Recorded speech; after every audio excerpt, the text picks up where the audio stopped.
It's spray day! Hey there, welcome. I'm Kylie, a farmer, mother, and lucky enough to be married to my fourth generation farmer.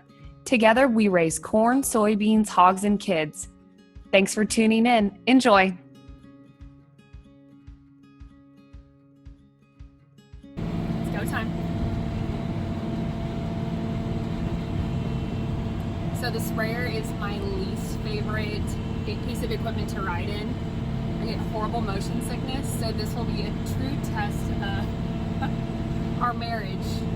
Our marriage? During this time. Get out! So in about 10 to 12 days, Jeff Ellis, the E3 specialist from Pioneer, is actually going to visit the farm, and we're going to be able to walk through the beans and see exactly how well the Enlist One product does on eliminating the weed pressure that we have. I will say it's not a lot. Jordan, what do you think? I don't think the weeds are horrible. Mainly around the edges, which is kind of expected usually.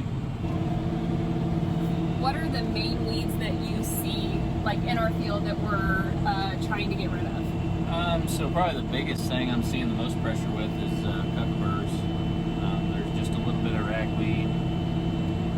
Probably a touch of shatter cane around the waterway edges and stuff, but really for the most part, out in the main part of the field, we're not seeing hardly any pressure at all, just a little bit of grass here and there. A little water hemp, just a little. Should we tell them our other good news? We got more news. I mean, it's E3 beans. What better news could we have? So we have the Epperson E3 experience going on right now, but we also have the Epperson number 3 baby. Oh, that's right. In our presence as well.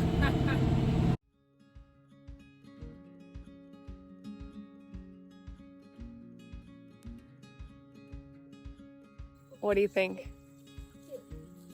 Excellent. So good. The Enlist one did incredible. It did. I think we're, 12 days out?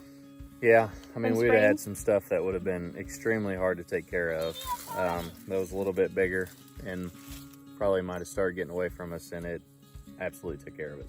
It's clean. Yeah. It's clean. I'm happy. Very clean.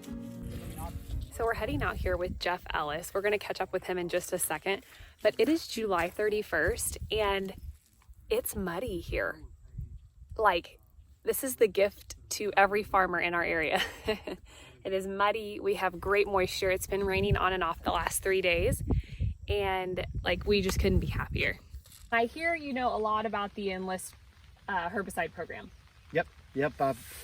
I'd say 12 years of my career has been spent kind of developing the Enlist weed control system.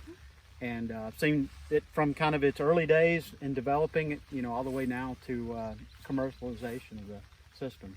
Well, we are really excited to plant the Enlist E3 beans this year, and then also have a new herbicide to apply. So tell me about, what are the high points of the Enlist program? So the really neat thing about the Enlist program is it's tolerant to 3 different key modes of action. So you have robust tolerance to 2,4-choline, robust tolerance to glufosinate, okay, and then thirdly you have robust tolerance to glyphosate as well. So you've got 3 different modes of action that you can kind of intermix with each other, and targeting particular weeds, or whatever weed you're targeting, you can make different mixtures of those 3 products.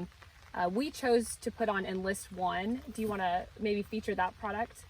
Yeah, so we'll have 2 different products, or we have 2 different products for the Enlist weed control system. We have Enlist Duo, which is a 2,4-choline and glyphosate, so it's a pre-mix. And then we have Enlist One, which is a straight goods 2,4-choline. So if you look at most of the Midwest and most of the areas that are adopting the E3 system, about 90% of our sales revolves around the Enlist One. And so the Enlist One, it's more popular because it's a longer list of tank mix partners with that. Okay. So you can add in, whatever approved brand of glyphosate, such as Durango, whatever brand of approved glufosinate, such as Liberty and Interline and others such as that. So it is a much more flexible formulation for fungicides, insecticides, micronutrients, just whatever is typically used by by the grower. So I know that just recently this summer of 2020, the EPA put a ruling on the dicamba product. One thing I really like about the Enlist product is there's a much wider window to spray. Yep. Do you think that will be on farmers' minds this next growing season? Since dicamba's out, you have a few other options. Is the time and the volatility of the Enlist, or the lack thereof, is that one thing that farmers are going to be focusing on? Yeah, so it's a huge issue. When you look at application timing, so Enlist 1 pretty well mirrors what you have with glyphosate. So Okay. through R2, which is what glyphosate is currently, is what you can do within the Enlist 1 system.